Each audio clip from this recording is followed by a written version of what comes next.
Welcome to another edition of 106 Loft TV. This is Vincent. For a few minutes, I would like to talk to you about traveling outside of your country. Actually, for this whole program, I would like to talk to you about that subject. Traveling outside of your country can be special and sometimes life changing. So I want you to think about that. I want you to think about doing something outside of your norm. It would be way outside of your norm, outside of the box, as some people would say. But think about a trip outside of your country as I discussed this.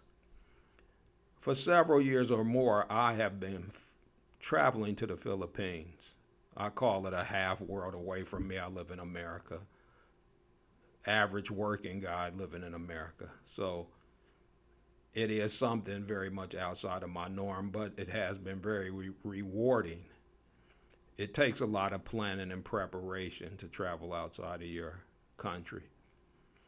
One of the things, or the only thing that I want to focus on today is financing that trip, but we're talking about financing that trip from an American working man's perspective.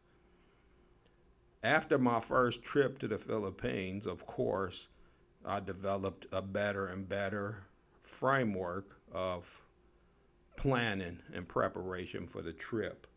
The financial piece that I broke into three pieces is this: first, buying that flight ticket; two, the housing, whether it's staying in an Airbnb or a hotel; and thirdly, the food, entertainment, souvenir buying. That piece is a more flexible piece. So let's go back and look at the flight ticket. I highly, highly suggest that that flight ticket is bought first. When you buy that flight ticket, that is going to be the first domino that's going to solidify your travel. That's going to really help you with planning and preparation for that travel.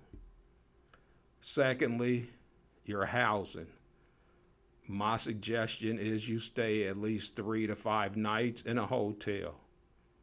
When you're out of your own element, out of your own country, it would be difficult, I believe, to stay in an Airbnb because you don't know the country, you don't know the neighborhoods. Generally, when you stay in an Airbnb, you are staying in somebody's house or apartment that they're using, and it's in a neighborhood, and you don't know the neighborhood. So a hotel is more established, it's more on the tourist beat, or however you want to put it. There's resources there to help you negotiate that new country that you landed in, and getting off a plane in another country, depending on how far you fly. There's jet lag. It's just a long trip. There's pulling yourself together. So the suggestion of 3 to 5 days in a hotel is basically, that's my recommendation. The last piece is food. You got to eat. You're gonna want to be entertained. You're gonna want to do something with the time that you're in country.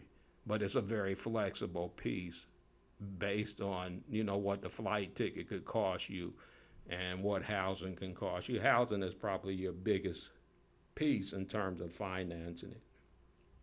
Excuse me. Um, in America, as a regular working man, we get 26 paychecks a year. We get paid bi-weekly. So basically, it really breaks down to two paychecks a month, and every 6 months, you get a third paycheck. So that's how it adds up to 26 paychecks a year. Just quick budgeting.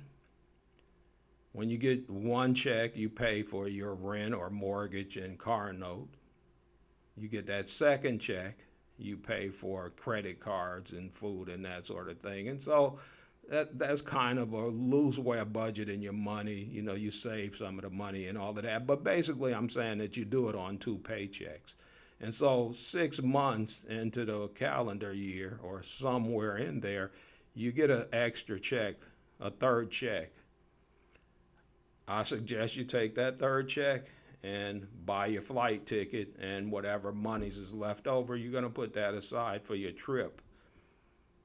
You get that next third check, you're going to make your hotel reservations, and then you're going to put that money aside for your housing.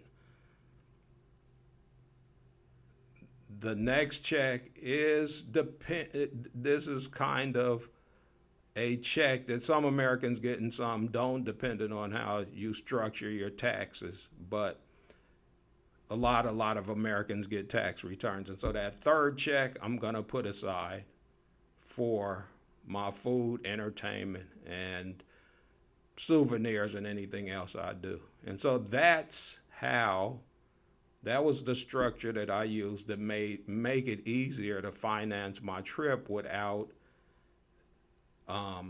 dipping into the core money that I use to live on and save. And so once again, that structure that I use, those three things are paying for that flight ticket, paying for some housing, and setting aside money for food and entertainment. I hope this gives you some kind of thumbnail or some kind of view of financing a trip outside the norm, but financing it where it'll make it comfortable for you to still operate with the rest of the monies that you get from your job.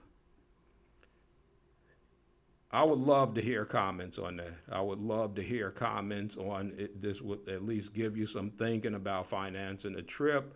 I would love for you to be a subscriber, and I would love for you to hit the like button. Once again, this is 106 Loft TV. This is Vincent.